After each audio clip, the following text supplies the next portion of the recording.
Life update. O taray, nag-update pala ang person. Sino ka, Jarn? Anyways, this past few months have been tough to me. Lagi naman tough, wala namang madali. Well, kidding aside, grabe lang. Though, kinakaya ko naman. Nababurnout lang ako sa ginagawa ko. Siguro nasasobrahan sa aral, work, focus, pag-iisip, lahat na. I worry too much sa ginagawa ko, sa pangarap ko, nakakalimutan kong huminto para magpahinga. I've been struggling on my own battles, kaya parang may times talaga na ayoko o hindi ko kaya makipagkita kahit kailan. Wala lang, gusto ko lang mapag-isa. Kasi gusto ko maayos muna yung sarili ko bago ako humarap ulit sa kanila. Pero alam mo, na-realize ko, ako lang pala nagpapagod sa sarili ko. Na kailangan ko rin palang huminto sandali at magpahinga.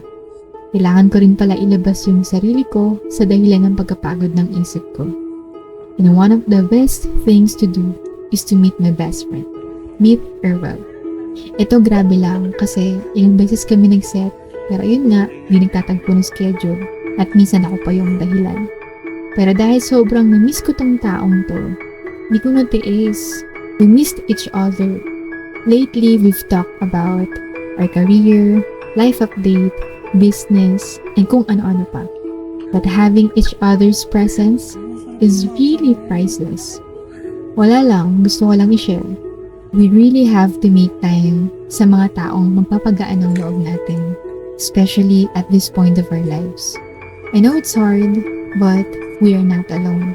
May mga time na hindi natin feel lumabas o pumunta kahit saan. I feel you, girl. But one thing for sure, magkaroon ka lang ng quality time with your loved ones, magiging okay ka na ulit. But wait, don't forget to pray and talk to God first. Hehe. Ito kasi yung mga kailangan natin na minsan nagiging inconsistent ako. Sorry na, I'm not perfect.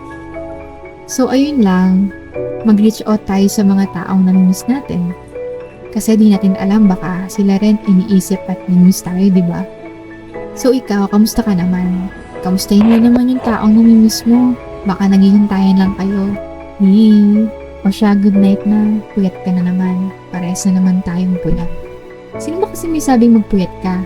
Charot. Uy, thank you sa pakikinig at pagtapos itong video.